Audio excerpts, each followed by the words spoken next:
Il y a des secrets que même l'argent ne peut enterrer. Des vérités si sombres que même les projecteurs d'Hollywood tremblent à l'idée de les exposer. Voici l'histoire choquante de Sean Diddy Combs, une légende de la musique, désormais au cœur d'un cauchemar judiciaire. Trafic sexuel, drogue, manipulation psychologique. Ce que vous allez entendre va changer à jamais la façon dont vous voyez cette icône de la pop culture américaine. Sean Combs, plus connu sous le nom de Puff Daddy, P. Diddy ou encore Diddy, un milliardaire, un producteur de génie, un patron de label redouté, mais derrière les lunettes de soleil, les flashs, les tapis rouges, se cacherait un empire de l'ombre. Depuis plusieurs semaines, un procès fait trembler l'Amérique. Une série d'accusations aussi graves que terrifiantes. Trafic sexuel, abus psychologiques, drogue, extorsion et même traite humaine. Et au centre de cette tempête judiciaire, Diddy lui-même. Durant les 6 premières semaines de ce procès hors norme, les révélations s'enchaînent, chacune plus glaçante que la précédente. Acte 1. L'empire du vice. Dans les sous-sols luxueux de ses résidences à Los Angeles et Miami, la justice a découvert un véritable arsenal sexuel.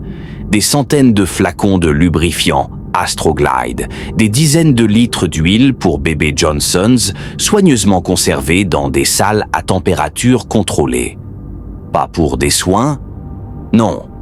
Pour alimenter ce que les témoins appellent les freak-offs et les hotel nights.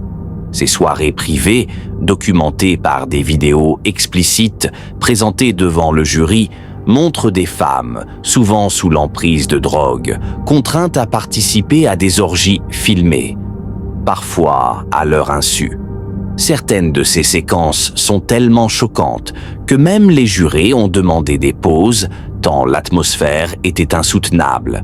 Acte 2.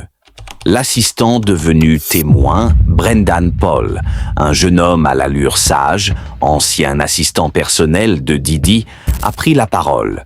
Protégé par une immunité juridique, il a tout balancé.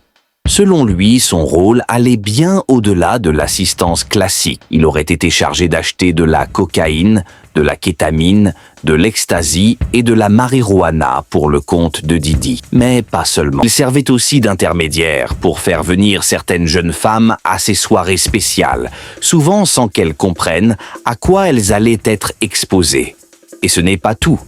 Il parle d'un système inspiré des forces spéciales américaines, les SEAL Team 6, où chaque employé devait obéir sans poser de questions. Un véritable culte de la personnalité où Diddy se présentait comme un dieu vivant. Acte 3. La chute. Les procureurs ont déjà présenté 34 témoins. Chacun a raconté une facette d'un système organisé, planifié, rodé depuis des années. Des anciennes petites amies traumatisées, des collaborateurs réduits au silence, des membres du personnel qui ont fui, menacés.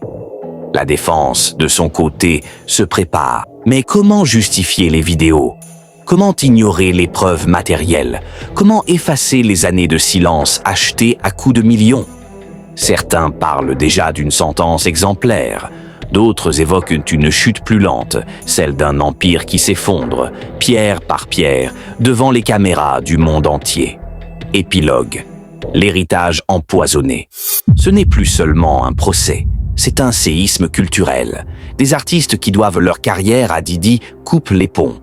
Des marques retirent leur collaboration. Et les fans, eux, se demandent « Comment avons-nous été aveuglés si longtemps ?»